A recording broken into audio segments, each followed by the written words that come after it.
اس لیے اللہ تعالیٰ نے نافرمان جنوں اور انسانوں کو زمین کا بوجھ کہا، سنفرغ لکم ایھا الثقلان، اور میری زمین کے بوجھو ہم اپنے آپ کو تمہارے لیے ان قریب فارغ کر رہے ہیں۔ یہ ایسے ہی ہے جیسے ماں دھمکاتی ہے بچے کو، میں بھی آتی ہوں، اب یہ مطلب نہیں کہ وہ آ نہیں سکتی، تنبیہ مقصود ہے، تو ہم اپنے آپ کو فارغ کرتے ہیں تمہارے لیے، یہ تنبیہ مقصود ہے کہ تم کب تک منمانی کرو گے، بکرے کی ماں کب تک خیر منائے گی۔ ہم تو گھڑے کی مچھلی سے بھی گئے گزرے، گھڑے کی مچھلی کو بھی پکڑنے میں کچھ وقت لگتا ہوگا، ہمیں تو اتنا بھی وقت نہیں لگتا۔ اس لیے فرمایا یا معاشر الجن والانس ان استطعتم ان تنفذوا من اقطار السماوات والارض فانفذوا لا تنفذون الا بسلطان، اگر تم زمین و آسمان کے کروں سے باہر نکل سکتے ہو تو ذرا نکل کے دکھاؤ، نکلو گے کسی دلیل سے نکلو، تم کہاں جا سکتے ہو۔ اس لیے اچھا انسان وہی ہے جو اللہ رب العزت کی نافرمانی سے بچے۔ نافرمانیوں کا کچھ اثر تو اسی دنیا میں سامنے ظاہر ہوتا ہے، وہ ہم نے مستقل 2 دنوں میں سنا کہ گناہوں کی وجہ سے انسان کی زندگی میں کیا کیا مصیبتیں اور پریشانیاں آتی ہیں۔ آج یہ دیکھیں گے کہ ان گناہوں کا آخرت میں معاملہ کیا ہوگا۔ تو ایک موٹا سا اصول یہ ہے کہ جیسا گناہ ہوگا ویسے اس کی سزا ہوگی، جیسی عبادت ویسے اس کا انعام، اور جیسا گناہ ویسے اس کی سزا۔ اب اس کی دلیل سنیے قرآن مجید سے کہ جو لوگ راتوں کو جاگتے ہیں، تہجد پڑھتے ہیں، شب زندہ دار ہوتے ہیں، رات کے آخری پہر میں رب کے سامنے مناجات کرتے ہیں، وہ اپنی نیند قربان کرتے ہیں، ان کی آنکھیں نیند کو ترستی ہیں، کام کاج کی وجہ سے تھکے ہوتے ہیں، نیند غالب ہوتی ہے، اپنے آپ سے جبر کر کے زبردستی اپنے آپ کو اس وقت جگاتے ہیں اور اللہ تعالیٰ کے حضور نماز پڑھتے ہیں۔ ان کے لیے پروردگار عالم نے جنت میں بہت انعام تیار کر رکھا، لیکن جہاں انعام تیار کرنے کا تذکرہ، وہاں یہ نہیں کہا کہ ان لوگوں کے دلوں کے سکون کے لیے ہم نے کیا بنا رکھا ہے، ان کی لذت کے لیے ہم نے کیا بنا رکھا ہے، بلکہ وہاں پر یوں فرمایا فَلَا تَعْلَمُ نَفْسٌ مَا أُخْفِيَ لَهُم مِّن قُرَّةِ أَعْيُنٍ، کوئی جی نہیں جانتا ان کی آنکھوں کی ٹھنڈک کے لیے ہم نے کیا تیار کر رکھا ہے۔ تو آنکھوں کا تذکرہ کیا اس لیے کہ قربانی آنکھوں کی ہوتی ہے، نیند بھری ہوتی ہے، تھکنا مشکل ہوتا ہے، اپنے آپ کو جگاتے ہیں، ورنہ تو کہہ سکتے تھے کہ دل کے سکون کے لیے بھی وہاں بہت کچھ ہے، بدن کی لذت کے لیے بھی بہت کچھ ہے، تو اللہ رب العزت کچھ بھی فرما سکتے تھے، مگر نہیں، جیسی عبادت ویسا اجر۔ چونکہ عبادت کرنے میں آنکھیں جاگی، اس لیے اللہ تعالیٰ نے وہ نعمتیں تیار فرمائیں کہ جن کے بارے میں فرمایا کہ ان کو دیکھ کر ان کی آنکھیں ٹھنڈی ہو جائیں گی۔ تو جیسا عمل ویسا اجر، جیسا گناہ ویسی سزا، یہ اللہ تعالیٰ کا بنایا ہوا ایک نظام ہے۔ ایک تو یہ دنیا ہے نا، ایک قبر کی زندگی جس کو عالم برزخ کہتے ہیں، اور ایک حشر کا دن جس کو عالم آخرت کہتے ہیں۔ اب دیکھیے کہ جب یہ ٹیپ ریکارڈر ہوتا ہے نا، تو ایک تو ہوتی ہے آواز، اور دوسرا ہوتا ہے آواز کا ٹیپ ریکارڈر کے اندر محفوظ ہو جانا، اور تیسرا ہوتا ہے کہ ٹیپ چلا کر اس آواز کو دوبارہ سننا۔ یہی مثال تینوں جہانوں کی۔ اس زندگی کی مثال آواز کی مانند ہے، برزخ کی مثال اس آواز کے ٹیپ میں محفوظ ہو جانے کی ہے، اور آخرت کی مثال اس کے ری پلے ہونے کی ہے۔ اللہ تعالیٰ اسی کو ری پلے کر دیں گے۔ آج نہیں دیکھتے کہ جو کھلاڑی کھیل کھیلتا ہے، کیسی شاٹ لگائی اس کو ری پلے کر کے دکھاتے ہیں، سپیڈ بھی کنٹرول کرتے ہیں، ذرا آہستہ ری پلے کر کے دکھاتے ہیں، ایکشن کا پتہ چلے۔ اللہ رب العزت کی قیامت کے دن اس کو ری پلے کر کے دکھاتے ہیں۔ یہ جو کہا جائے گا نا اقرا کتابک، پڑھ اپنا نام اعمال، کفا بنفسک اليوم علیک حسیبا، اس کا مطلب یہی کہ تو ذرا آ کے دیکھ۔ ایک بندے نے چوری کی ہو نا تو اس کو ویڈیو کیمرے پہ دکھاتے ہیں، دیکھ بھائی، تو پھر کسی اور ثبوت کی ضرورت نہیں ہوتی، وہ تسلیم کر لیتا ہے۔ اسی طرح انسان کے سامنے اس کی زندگی کو ری پلے کر دیا جائے گا، کسی ثبوت کی ضرورت ہی نہیں رہے گی۔ یومئذ لا یسأل عن ذنبہ انس ولا جان۔ دیکھا قرآن کیسی سچی سچی گواہیاں دے رہا ہے۔ وہ ایسا دن ہوگا کسی انسان اور جن سے اس کے گناہ کے بارے میں پوچھا ہی نہیں جائے گا۔ کیوں؟ یعرف المجرمون بسیماہم، وہ اپنے چہروں سے ہی پہچان لیے جائیں گے۔ فیؤخذ بالنواصی والاقدام، بالوں سے پکڑیں گے اور پاؤں میں ان کے بیڑیاں ڈالیں گے۔ اس لیے فرمایا الدنیا مزرعۃ الآخرہ، دنیا آخرت کی کھیتی ہے، جو بوئیں گے وہی کاٹیں گے۔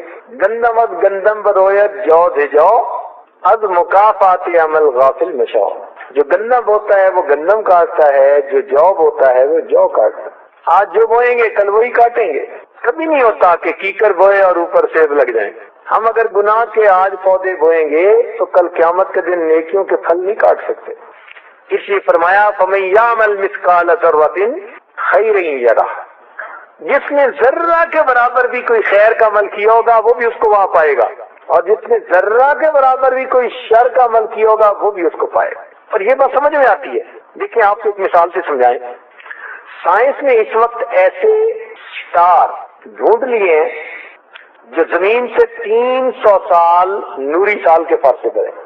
نوری سال ایک پیمانے ہیں جیسے میٹر، میل، کلومیٹر۔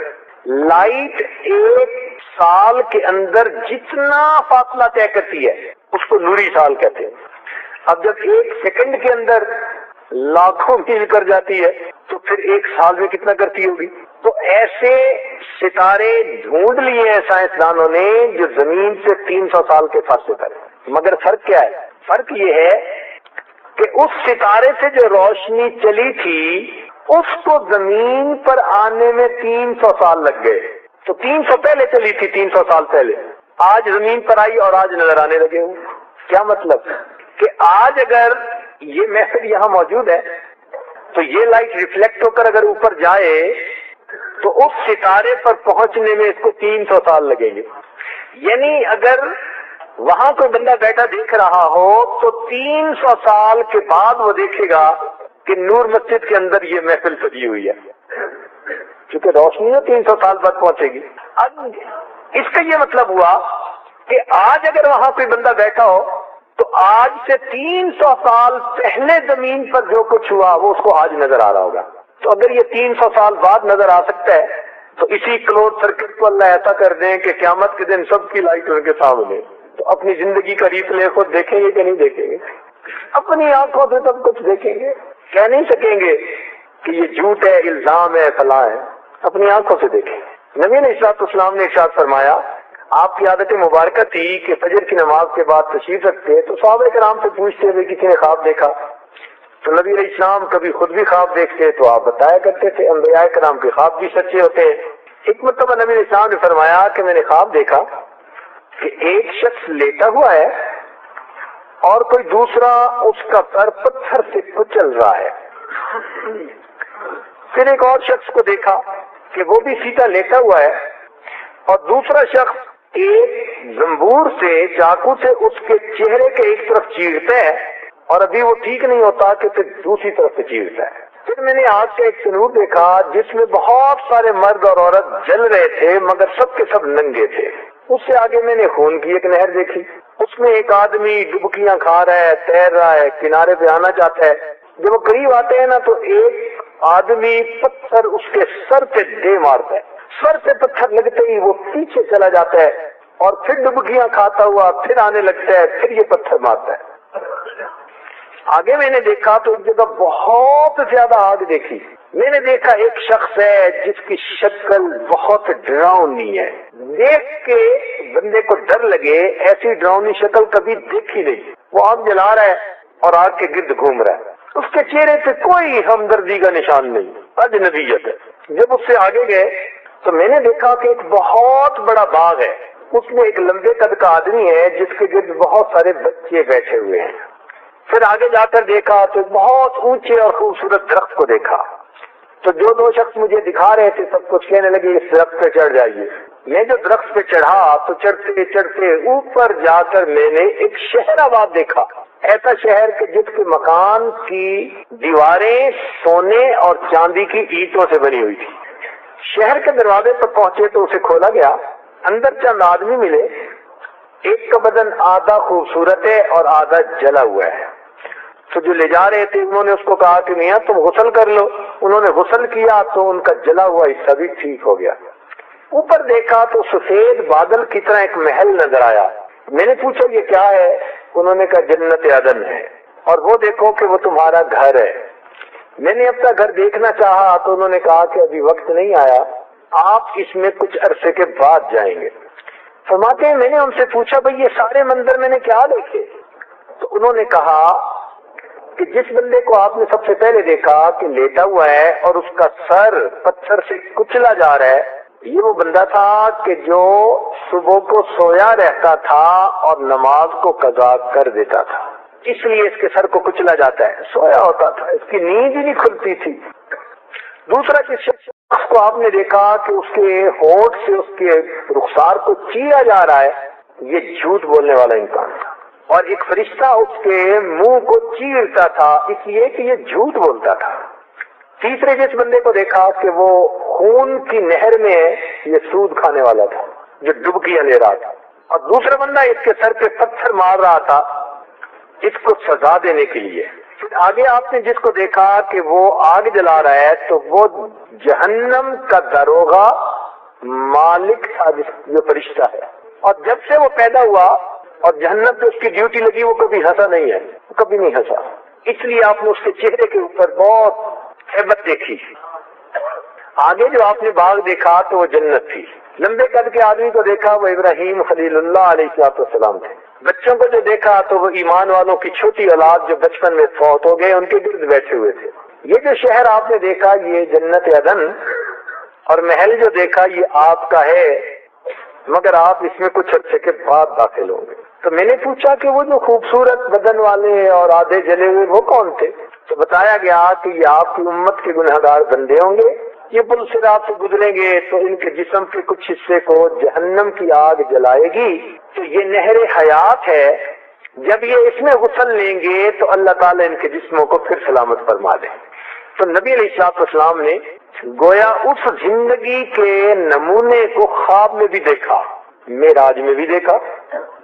چنانچہ نبی علیہ السلام نے معراج میں دیکھا کہ ایک آدمی ہوگا اور فرشتے سونے اور چاندی کی بنی ہوئی گزیں ہوں گی، ان کو جہنم کی آگ کے اندر وہ گرم کریں گے، اور ان کے پیشانیوں پر، ان کے پہلوؤں پر اور ان کی پیٹھ کے اوپر داغ لگا رہے ہیں۔ یہ کون ہے؟ یہ وہ لوگ ہیں جو دنیا میں زکوٰۃ نہیں دیا کرتے تھے۔ جیسے مولانا حبیب اللہ صاحب رحمۃ اللہ برکاتہ فرما رہے تھے کہ ترتیب اس لیے کہ پہلے ماتھے پہ شکن آتی ہے، تو اس لیے ماتھے سے شروع کریں گے، پھر پہلو پہ، پھر پیٹھ پہ ہوتا ہے۔ وہی ترتیب جو دنیا میں تھی، سزا کی ترتیب بھی وہی۔ یہ عجیب بات ہے، سزا میں اور گناہ میں ایک مناسبت اللہ نے رکھی ہوئی ہے۔ چنانچہ ایک بندے کو میں نے دیکھا کہ جو کھڑا تھا تو دوسرا ایک بندہ آیا، اس نے اس کو رکوع میں جھکایا اور اس کی گردن کے اندر ایک گوشت میں گاڑ دیا جس کے اوپر جھنڈا بنا ہوا تھا۔ فرماتے ہیں میں نے اسے دیکھا وہ بڑی تکلیف کی حالت میں تھا۔ کھڑے آدمی کو آپ رکوع میں لے جائیں اور اس کی پیٹھ کے اندر ایک گرد کو گاڑ دیں تو اس کی کیا حالت ہوتی ہے؟ پوچھا کون تھا تو بتایا گیا کہ یہ عہد توڑنے والا، وعدہ خلاف، زبان سے پھر جانے والا۔ کئی بڑے سمارٹ بنتے ہیں کاروبار میں، زبان دے کے پھرتے ہیں، تو اس کی پیٹھ کے اندر، کیونکہ پھر جانے والا اصل میں دوسرے کی پیٹھ میں چھرا گھونپتا ہے، دوسرے کو دھوکہ دیتا ہے، اس لیے اس کو سزا ویسی دی جا رہی ہے۔ چنانچہ ایک آدمی کو دیکھا کہ کچھ سونا چاندی قسم کی چیز تھی، وہ گرم ہوئی جہنم کی آگ میں اور اچھلی اور اس بندے کے ساتھ آ کر چپک گئی، جیسے بدن پہ کوئی چیز آ کے لگ جاتی ہے نا۔ پوچھا یہ کیا؟ کہ یہ چور تھا، جو مال چراتا تھا اس مال کو جہنم میں گرم کر کے اس کے جسم کے ساتھ لگا دیا۔ چنانچہ غیبت کرنے والے بندے کی مثال جیسے کوئی مردار ہے اور اس مردار کا یہ آدمی گوشت کھا رہا ہے۔ قیامت کے دن ایک آدمی فالج زدہ حالت میں اٹھایا جائے گا، فالج زدہ، ایک سائیڈ اس کی ہاتھ اور پاؤں ایک سائیڈ کے وہ ناکارہ ہوں گے، تو وہ توازن برقرار نہیں رکھ سکے گا، کھڑا ہوگا گر جائے گا، پھر کھڑا ہوگا گر جائے گا۔ تو پوچھا گیا کہ یہ کون؟ بتایا جائے گا کہ جو دنیا میں انصاف نہ کرنے والا تھا، اس حالت میں اس کو کھڑا کیا گیا۔ بچوں میں انصاف نہ کرنا، لوگوں میں انصاف نہ کرنا، دو بیویاں ہیں دونوں میں انصاف نہ کرنا، نہ انصافی کرنے والا بندہ وہ قیامت کے دن ایسا ہی ہے نا کہ بھئی ایک سائیڈ اس کی صحت مند اور دوسری اس کی بیمار ہے، فالج جگہ۔ جو بندہ دنیا کے اندر متکبر بنتا ہوگا، اونچے بول بولتا ہوگا، اس کو اللہ تعالیٰ قیامت کے دن چیونٹی جیسی جسامت عطا کریں گے۔ کیوں؟ تاکہ یہ چلے اور دوسرے لوگ اپنے پاؤں کے نیچے اس کو مسل کے جائیں، اللہ تعالیٰ اس کو لوگوں کے پاؤں میں پامال کریں گے اس کے غرور اور تکبر کو توڑنے کے لیے۔ اللہ تعالیٰ دکھائیں گے، دیکھ ہم تیرا دماغ کیسے سیدھا کرتے ہیں۔ دنیا میں تکبر کرے تو اس کے سر پہ جوتے لگواتے ہیں، واہ میرے مولا تیرے لشکر بھی بڑے۔ ایک لنگڑا مچھر اندر چلا گیا، اب نمرود صاحب کو ملنے جو آتا تھا وہ سلوٹ مارنے کی بجائے وہ جوتا سر میں مارتا تھا۔ یوں اللہ تعالیٰ بندے کے تکبر کو توڑتے ہیں۔ ایک آدمی ہوگا جس کو جہنم کے اندر آگ کے بنے ہوئے ایک ستون کے ساتھ باندھ دیا جائے گا۔ یہ کون ہوگا؟ یہ وہ بندہ جو دنیا میں دوسروں کے عیب ڈھونڈتا تھا اور لوگوں کو عیب بتایا کرتا تھا۔ یہ دو الگ الگ گناہ ہیں، ایک کو کہتے ہیں عیب جو اور دوسرے کو کہتے ہیں عیب گو۔ عیب کو تلاش کرنے والا جس نے خوردبین پھٹکی ہوتی ہے، ڈھونڈ رہا ہوتا ہے اس میں کیا، اس میں کیا، اس میں کیا، اور کچھ ایسے ہوتے ہیں کہ بس ان کے کان میں کچھ پڑ جائے وہ اس کو لوگوں تک پھیلا دیتے ہیں، کسی کی عزت کا خیال نہیں رکھتے۔ تو یہ دو الگ الگ گناہ، اور کچھ ایسے ہوتے ہیں جن میں دونوں گناہ ہوتے ہیں، عیب جو بھی ہوتے ہیں عیب گو بھی ہوتے ہیں۔ اب چونکہ یہ لوگوں کے دل دکھاتے ہیں ان کی پبلک انسلٹ کر کے، اس لیے ان کو سزا بھی ویسی دی جا رہی۔ پہلے تو ان کو آگ کے ستون کے ساتھ باندھ دیں گے، نار اللہ الموقدہ، پھر اللہ کی جلائی ہوئی آگ تطلع علی الافئدہ، وہ ایک خصوصی سیکشن بنا ہوگا اور وہاں کے انگارے جو ہیں ان کے اندر پروگرام پہلے سے بھرا ہوا ہوگا۔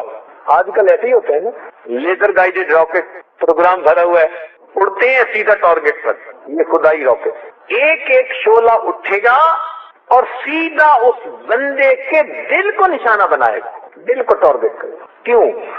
اس کا ہر بول دوسروں کا دل جلاتا تھا، آج ہر اٹھنے والا شعلہ اس کے دل کو تکلیف پہنچائے گا۔ جیسا گناہ ویسی سزا، ربط ہے۔ اس لیے جس بندے کے دماغ میں ہر وقت ہی گندی سوچیں، شیطانی شہوانی سوچیں دماغ میں ہر وقت رہتی ہوں گی، جہنم میں جب اس کو ڈالیں گے نا تو اس کے سر پہ گرم پانی ڈالیں گے، یصب من فوق رؤوسہم الحمیم، قرآن مجید، اس کے سر پہ کھولتا ہوا پانی ڈالیں گے۔ تیرے دماغ میں بھوس بھرا تھا، تیری کھوپڑی کو سیدھا کرتے ہیں، کھوپڑی ابلے گی، تو جیسا گناہ ویسی ہی اس کی سزا۔ اب اس سے آپ خود سمجھ لیجئے کہ ہم دنیا میں جو گناہ کریں گے کچھ سزا تو اسی دنیا میں ملے گی اور بقیہ سزا پھر آخرت میں ملے گی، جیسا گناہ ہوگا ویسی سزا ہوگی۔ اس میں ایک گناہ کی ذرا تفصیل آپ کے سامنے کھولتے ہیں۔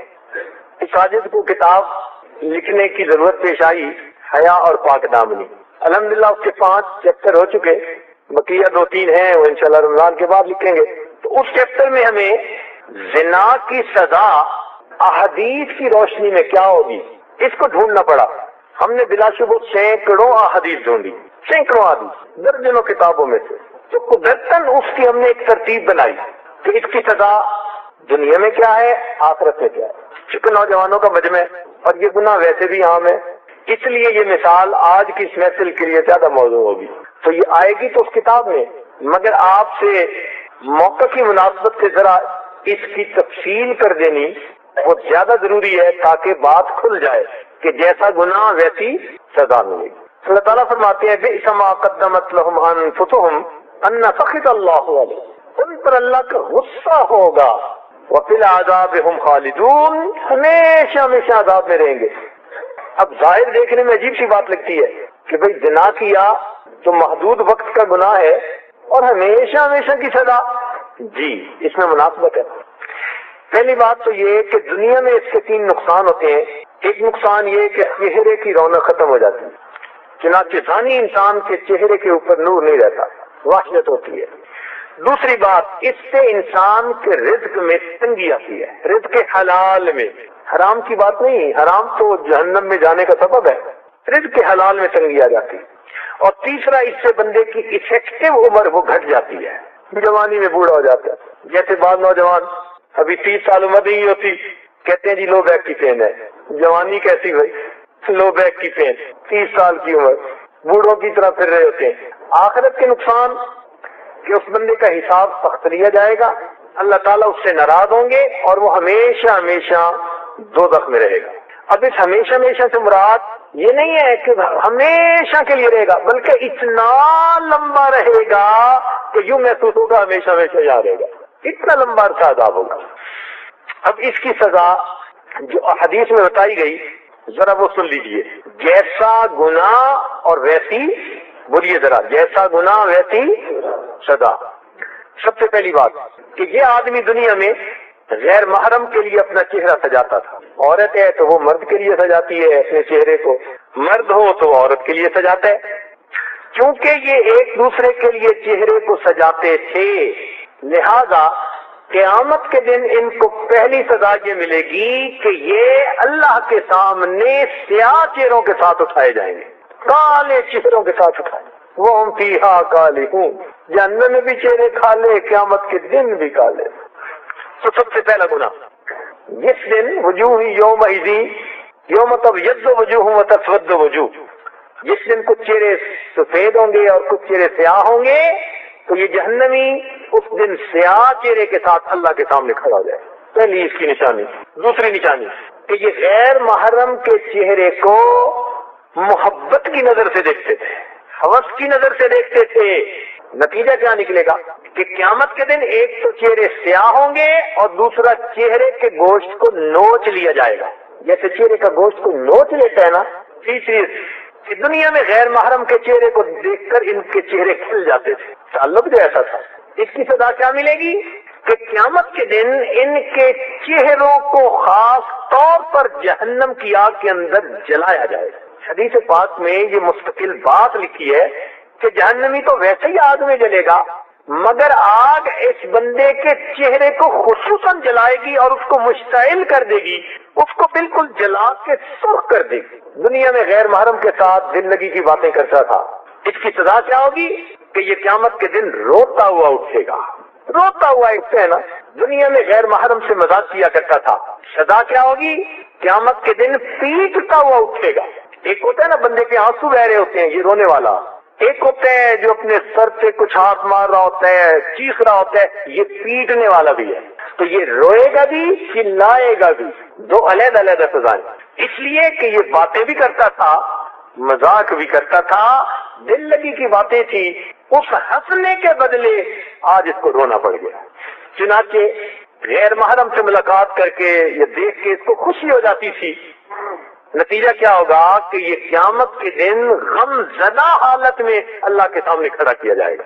ادھر خوشی تھی دنیا میں، ادھر خوشی کے بدلے اس کو غم دے دیا جائے گا۔ دنیا میں غیر محرم کے ہاتھوں میں ہاتھ ڈالے، لہذا قیامت میں اس کے ہاتھوں میں آگ کی ہتھکڑیاں پہنا دی جائیں گی۔ دنیا میں غیر محرم کی ملاقات کے لیے چل کر گیا، قیامت کے دن پاؤں کے اندر آگ کی بیڑیاں ڈال دی جائیں گی۔ غیر محرم کو آنکھوں سے شہوت کے ساتھ دیکھا، نتیجہ کیا ہوگا؟ قیامت کے دن پگھلا ہوا سیسا اس کی آنکھوں میں ڈالا جائے گا، پگھلے ہوئے سیسے کا لیڈ، پگھلے ہوئے سیسے کا سرما اس کی آنکھوں میں ڈالیں گے۔ دنیا میں بھی سرما ڈالتی تھی غیر محرم کے لیے، آج بھی تیری آنکھوں میں سرما ڈالتے ہیں، مگر وہ پگھلا ہوا سیسا ہوگا۔ چنانچہ غیر محرم کی طرف سب سے پہلے چہرے کو دیکھتا ہے بندہ، قریب ہوتا ہے، تو چونکہ اس عمل کی ابتدا چہرے کو دیکھنے سے ہوتی ہے، لہذا قیامت کے دن چہرے کے بل، منہ کے بل گھسیٹ کر جہنم میں ڈالا جائے گا۔ دنیا میں غیر محرم کی گردن میں ہاتھ ڈالے، لہذا قیامت کے دن اس کی گردن میں زنجیر آگ کی بنی ہوئی ڈال دی جائے گی۔ اب دیکھیے، پاؤں میں بھی بیڑیاں، ہاتھوں میں ہتھکڑیاں، گلے میں آگ کی زنجیر ہوگی۔ غیر محرم کے سامنے اپنے پوشیدہ اعضاء کو کھولا تھا، نتیجہ کیا ہوگا؟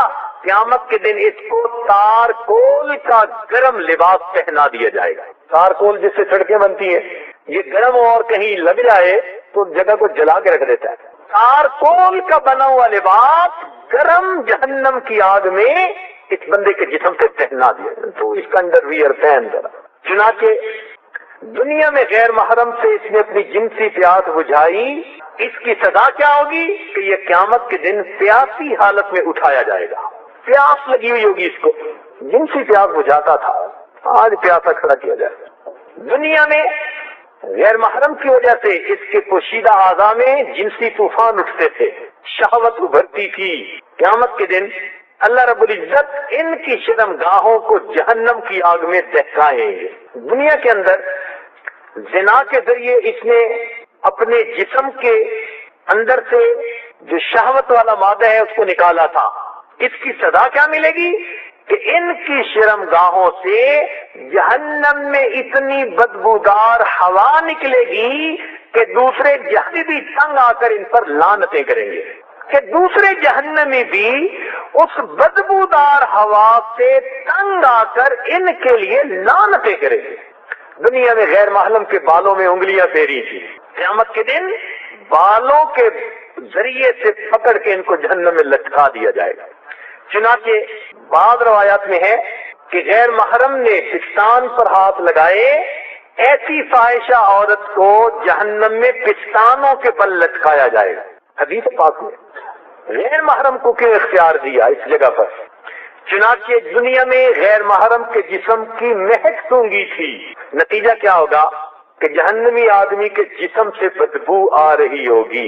یہ غیر محرم کے ساتھ بے لباس ایک جگہ پر اکٹھے ہوئے تھے، سزا ملے گی جہنم میں آگ کے تندور میں ننگے مرد اور ننگی عورتوں کو اکٹھا کر دیا جائے۔ غیر محرم کے ساتھ بند جگہوں پر ملاقات ہوتی تھی، بند کمرے میں، بند مکان میں، اس کی سزا یہ ملے گی کہ جہنم میں ایک بند گھاٹی ہے جس کا نام اسامہ ہے، یلقون اسامہ، اللہ رب العزت اس کے اندر ان کو ڈالیں۔ چنانچہ جب یہ اس عمل کے لیے کہیں جاتے تھے تو خوش ہو کے داخل ہوتے تھے اس جگہ پر۔ اس کی سزا یہ ملے گی کہ جتنے جہنمی جہنم میں جائیں گے، حدیث پاک میں ہے، سب سے زیادہ مایوس حالت میں زانی کو جہنم میں داخل کیا جائے گا۔ مایوسی طاری ہوگی اس کے۔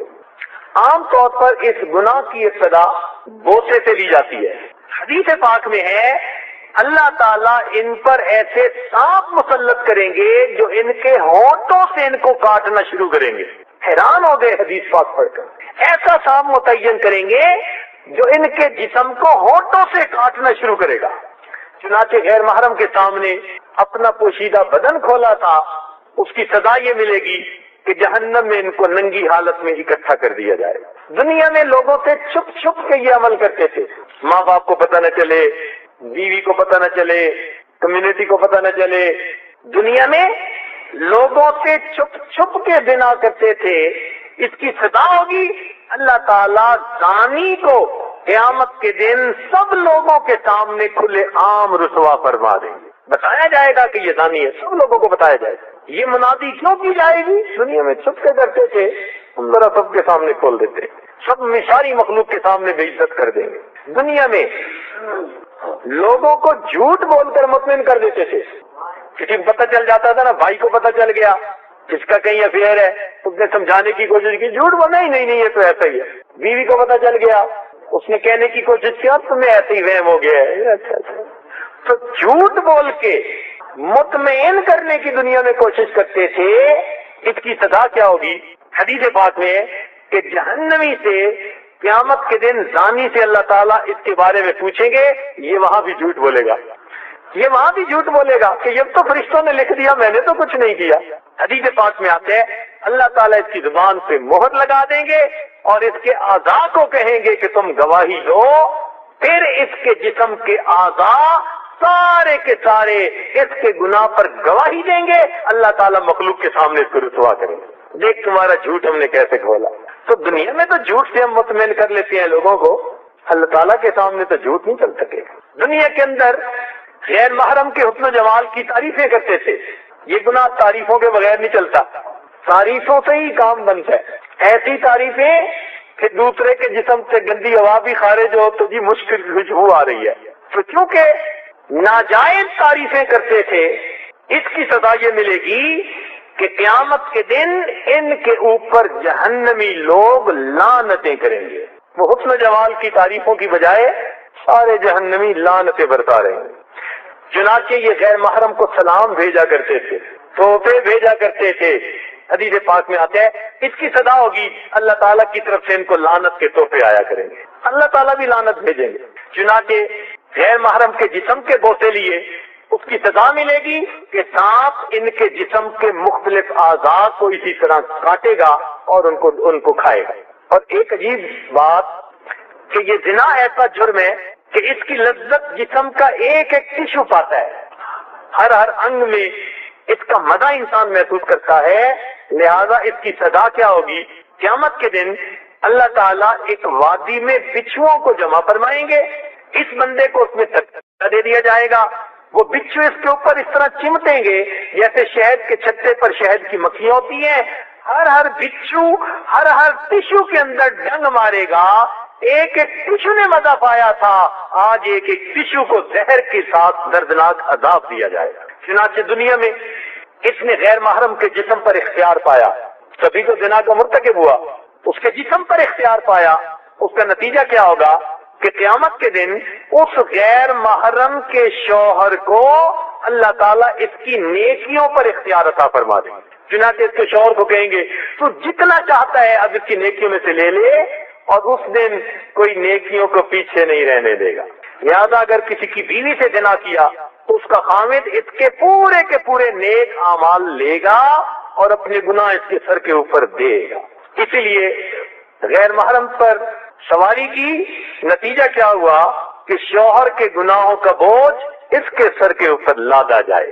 اور ایک سزا یہ کہ غیر محرم سے ہمیشہ کی دوستی کے وعدے، ہم ہمیشہ دوست رہیں گے، ساری زندگی نبھائیں گے، کیونکہ وعدے ہمیشہ کی دوستی کے نبھانے کے تھے، اس نیت کی وجہ سے ان کو جہنم کا ہمیشہ کا عذاب دیا جائے گا. اب سمجھ میں بات آئی کہ کیوں کہا گیا کہ خالدین فیہا، ہمیشہ رکھیں گے جہنم میں. یہ بھی وعدے کرتے تھے ہم ہمیشہ کے دوست ہیں جی، ساری زندگی نبھائیں گے.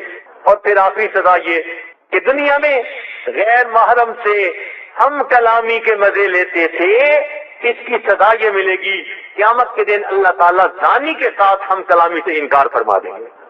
اللہ فرمائیں گے میں اس بندے سے بات ہی نہیں کرنا چاہتا. اس سے بڑا عذاب اور کیا ہو سکتا ہے کہ بندہ ایسا گناہ کرے کہ قیامت کے دن پروردگار اس سے بات ہی کرنا پسند نہ کرے. اللہ اکبر. اب دیکھیے جیسا گناہ تھا اس کی سزا بالکل ویسی تھی. اسی پر باقیوں کا بھی قیاس کر لیجیے. بلکہ انسان کی جو باطنی حالت ہے نا وہ بھی گناہ کی مانند بن جاتی ہے. ایک جسم ہم دیکھتے ہیں نا، ایک اس کی جسم جنہیں مثال کہلاتا ہے. سنیے اللہ تعالیٰ ارشاد فرماتے ہیں وما من دابۃ فی الارض الا وما من دابۃ فی الارض ولا طائر یطیر بجناحیہ الا امم امثالکم. زمین پر چلنے والا کوئی چوپایا نہیں اور ہوا میں اڑنے والا پروں سے کوئی ایسا پرندہ نہیں مگر یہ کہ ان میں امتیں ہیں تمہاری مثال. یعنی انسانوں کو ان میں اپنی مثال مل سکتی ہے، چوپایوں میں یا پرندوں میں. تو باطنی طور پر اپنے عملوں کی وجہ سے اگر تو نیک عمل ہے تو یہ باطنی طور پر انسان ہے، اور اگر اس کے برے عمل ہیں تو یہ کسی نہ کسی جانور کے ساتھ مثال رکھتا ہے، مشابہت رکھتا ہے. مثال کے طور پر جس بندے کو یا عورت کو بناؤ سنگار کا چسکا زیادہ ہو تو عالم مثال میں مور کے ساتھ اس کی تشبیہ ہوتی ہے. بے عمل عالم جو جانتا تو ہو مانتا نہ ہو تو عالم مثال میں گدھے کی سی اس کی مثال ہوتی ہے. جیسے اس نے بوجھ لادا ہوا ہوتا ہے ایسے گدھے نے بوجھ اٹھایا ہوا ہوتا ہے. جو خود پرور ہوتا ہے، اپنے کھانے کی فکر، اپنے فائدے کا بندہ ہر وقت اپنی ذات کے گرد گھومتا ہے، جس کا عالم مثال میں اس کی مثال مرغی کی مانند ہوتی ہے. مرغی میں بھی خود پروری ہوتی ہے.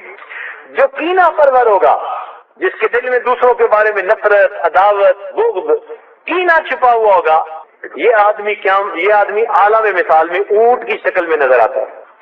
جس آدمی کے اندر بے حیائی اور فحاشی ہوگی عالم مثال میں اس کی شکل سور کی مانند نظر آتی ہے.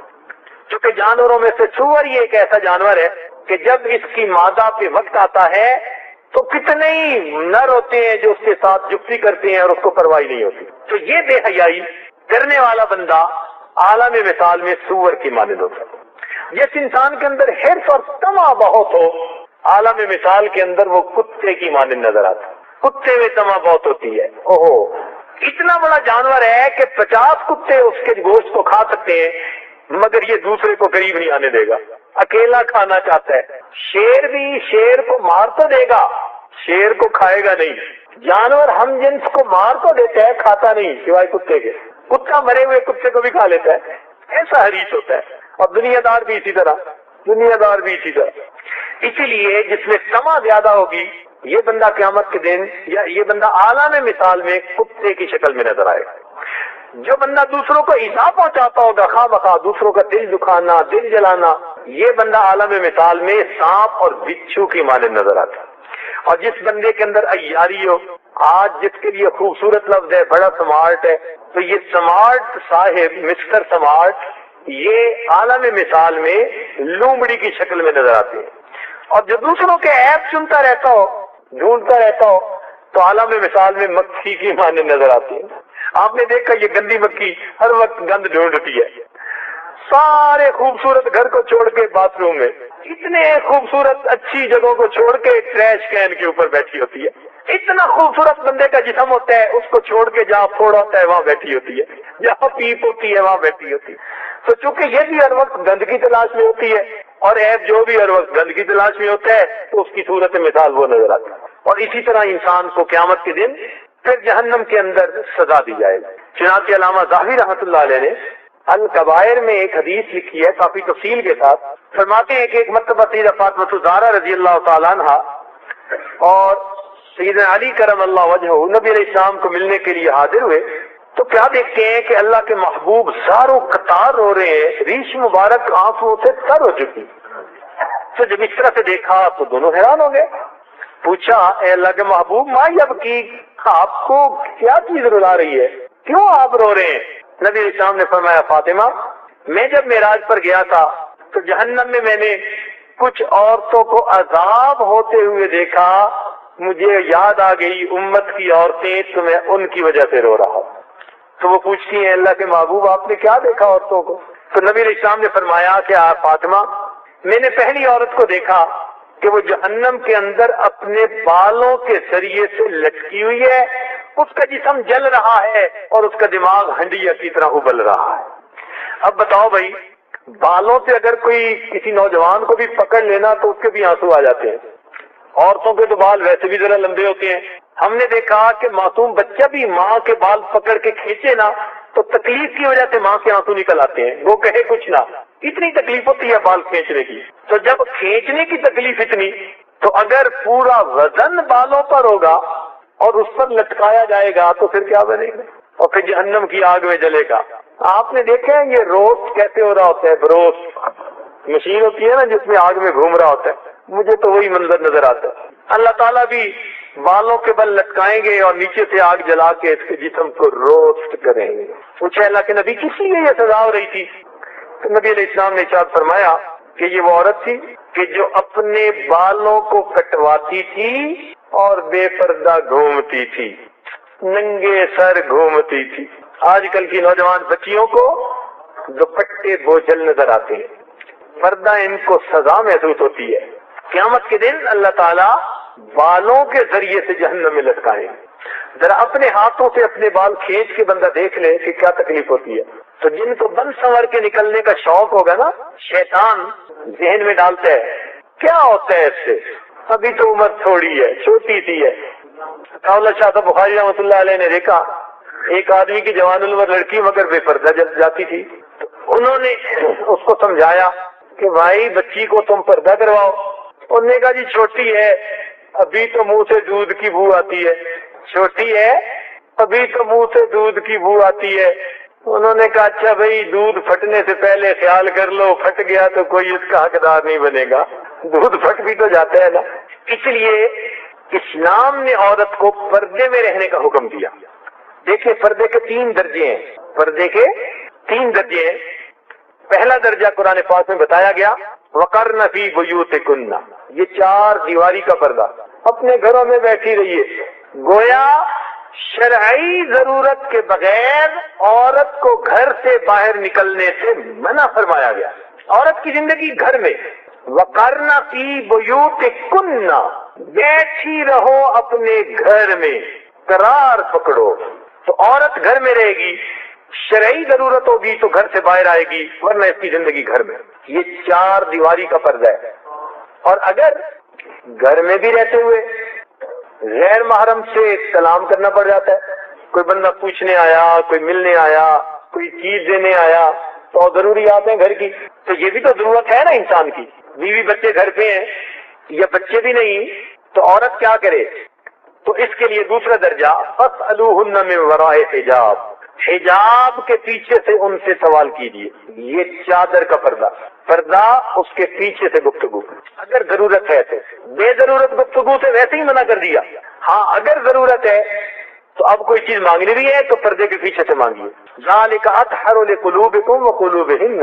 جو کوئی بڑے نیک پاک بنے نا جی کہ ہمیں کچھ نہیں ہوتا، اللہ تعالیٰ فرماتے ہیں اس وقت کے مخاطب تو صحابہ کرام تھے نا، اور اس آیت کی مخاطب نبی علیہ السلام کی بیویاں تھیں. ان کو فرمایا کہ یہ ان کے دلوں کے لیے اور تمہارے دلوں کی پاکیزگی کے لیے بہت اچھا ہے. تیسرا درجہ کہ اگر دل پر باہر نکلنا پڑتا ہے، ڈاکٹر کے پاس جانا پڑا، مجبوری میں بچے کو ڈاکٹر کے پاس لے جانا پڑا، یا کوئی اور ایسی شرعی ضرورت پیش آ گئی، تو ایسی صورت میں اگر عورت نکلے یدنین علیہن من جلابیبہن، تو یہ پھر اپنی چادر اپنے سینوں پر چہرے پر ڈال لے. ولا یبدین زینتہن، اپنی زینت کو دکھاتی نہ پھرے. اب کچھ لوگ کہتے ہیں یا عورتیں کہتی ہیں چہرے کا کیا پردہ؟ بھائی زینت اگر چہرے میں نہیں ہوتی تو کس جگہ پہ ہوتی ہے؟ آپ بتائیں جو رشتہ پسند کرتے ہیں وہ چہرہ دیکھ کے پسند کرتے ہیں یا سر دیکھ کے پسند کرتے ہیں؟ کہ جی میں نے رشتہ کرنا ہے، لڑکی کی تصویر بھیجو. اگر چہرے سے فرق نہیں پڑتا تو چہرے پہ اگر ہم سیاہی لگا دیں اور باقی تصویر بھیج دیں تو پسند کر لو گے. فیصلہ تو چہرے سے ہی ہوتا ہے، اور جسم میں سب سے زیادہ زینت ہوتی بھی چہرے میں ہی ہے. تو جب زینت کو چھپانے کا حکم تو چہرہ چھپانے کا حکم کہتے ہیں جی چہرے چھپانے سے کیا ہوتا ہے؟ پردہ تو جی آنکھوں کا ہوتا ہے. ہاں بھائی پردہ آنکھوں پہ بھی پڑ جاتا ہے. تو اس لیے شریعت نے یہ حکم دیا کہ عورت اپنی زینت کو چھپائے تاکہ نہ ہی غیر محرم دیکھے اور نہ اس گناہ کا راستہ ہموار ہو. آج جو مرد بد کردار ہیں ان کی اس بد کرداری میں عورتوں کی بے پردگی کا بہت زیادہ دخل ہے.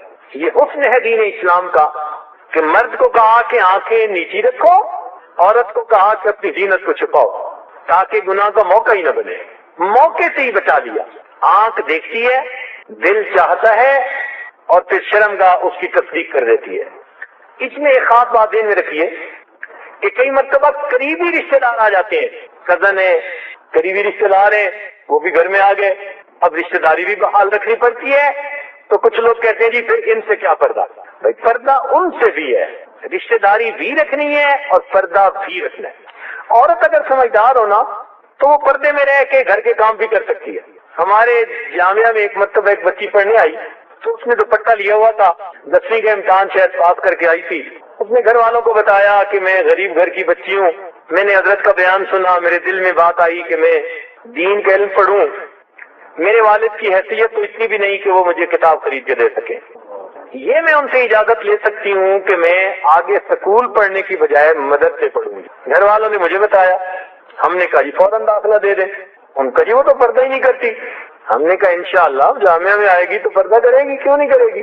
ہم نے اسے داخلہ بھی دے دیا اور اسے 1-2 دن ذرا سمجھایا اور ایک برقع اس کو تحفہ بھی دے دیا، ہدیہ بھی دے دیا. اب وہ 1-2 دن کے اندر بچی کی طبیعت بھی ذرا دین پر لگ گئی تھی اور اس نے باقی بچیوں کو بھی دیکھا کہ سب پردے میں آتی ہیں، تو اب اس نے برقعے میں آنا شروع کر دیا. اللہ کی شان ایسی ذہین بچی نکلی کہ 4 سال ہمارے پاس پڑھی، 4 سالوں میں ہر سال وہ جامعہ میں سب آتی رہی. عمر میں سب سے چھوٹی ہوتی تھی اور نمبر میں سب سے بڑی ہوتی تھی. ایسی فوٹو گرافک میموری میں نے اپنی زندگی میں بہت کم لوگوں کی دیکھی ہے. ایسی بلا کی ذہین تھی وہ بچی، حیران کر دیا اس نے. خیر وہ بڑی تقیہ نقیہ دیندار پرہیزگار، اس نے زندگی اپنا لی، ذکر اذکار کرنے لگ گئی، بیت ہوئی، اس کی زندگی دین پر بہت لگ گئی. اب اللہ تعالیٰ کی شان دیکھیں کہ اس نے جب برقع اچھا کرنا شروع کر دیا تو ماں باپ کو فکر لگ گئی کہ ہماری بیٹی تو ہم نے پڑھنے بھیجی تھی، مولون بننے کے لیے تو نہیں بھیجی تھی. انہوں نے جامعہ میں پیغام بھجوایا کہ ہم نے اپنی بچی کو پڑھنے کے لیے بھیجا تھا، اس لیے تو نہیں بھیجا تھا کہ اس کو مولوی بنا دیں. خیر ہم نے سن لی یہ بات. اب معاملہ چلتا رہا. اب اس بچی نے الحمدللہ سب غیر محرموں سے پردہ کر لیا، چاہے وہ قریبی رشتے دار تھے یا دوسرے تھے. اب اس پر اور تل ملائے. انہی دنوں میں اس کے ایک کزن کی شادی تھی، تو اس کے والدین نے کہا کہ تم نے بھی ہمارے ساتھ جانا ہے۔ وہ آئی چھٹی لینے کے لیے، تو اہلیہ نے پوچھا اس سے کہ بھائی آپ وہاں جا رہی ہو تو پھر آپ کے لیے تو مشکل بن جائے گی۔ وہ کہنے لگی جی میں نے دل سے پردہ کیا، فکر مت کریں، میں شادی بھی اٹینڈ کروں گی، سب کاموں میں حصہ بھی لوں گی اور بے پردگی بھی نہیں ہونے دوں گی۔ اللہ۔ پھر واپسی پہ آگے اس نے بتایا کہ میں برقعے میں گئی، 7 دن اس گھر میں برقعے کی حالت میں ہی رہی، اتارا ہی نہیں برقع۔ کہنے لگی میں نے برتن بھی دھوئے، میں نے کچن کے کام بھی کیے، برقعے کے۔ گھر میں میرے کزن پھرتے تھے، کسی کو ضرورت نہیں تھی مجھ سے بات کرنے کی، ڈرتے تھے مجھ سے، اور میں اپنا برقع کیا، اپنے کام بھی کر رہی ہوں۔ کہنے لگے اس دوران میرے کزن جو میرے ساتھ ہنسی مذاق پہلے کرتے تھے، انہوں نے بڑی کوشش کی کہ ہم کسی نہ کسی طرح اس کو دیکھیں۔ 7 دن نہ دیکھ سکے تو میری امی کو کہنے لگے کہ لگتا ہے کہ تیری بیٹی کو برقعے میں ہی موت آئے گی، لگتا ہے تیری بیٹی کو برقعے میں ہی موت آئے گی۔ تو کہنے لگی امی بھی مجھ سے خوش کہ میں نے وہاں وقت گزارا، میں نے کام کیا۔ جب میں لڑکیوں میں ہوتی تو میں چہرے سے پردہ ہٹا لیتی، اور جب میں ادھر ادھر ہوتی جہاں مکس گیدرنگ تھی تو میں اپنا چہرے پہ پردہ کر کے آنکھیں ہوتی کھلی تو میں اپنا کام کرتی تھی۔ اب اگر ایک بچی دل سے اگر پردے کو اپناتی ہے تو وہ ایسے فنکشن میں بھی اپنے آپ کو غیر محرم سے بچا سکتی ہے، تو کیسے کوئی کہہ سکتا ہے کہ جی پردہ کرنے سے رشتہ داریوں پہ فرق پڑ جاتا ہے؟ نتیجہ کیا ہوا؟ اس کے والد برف بیچتے تھے،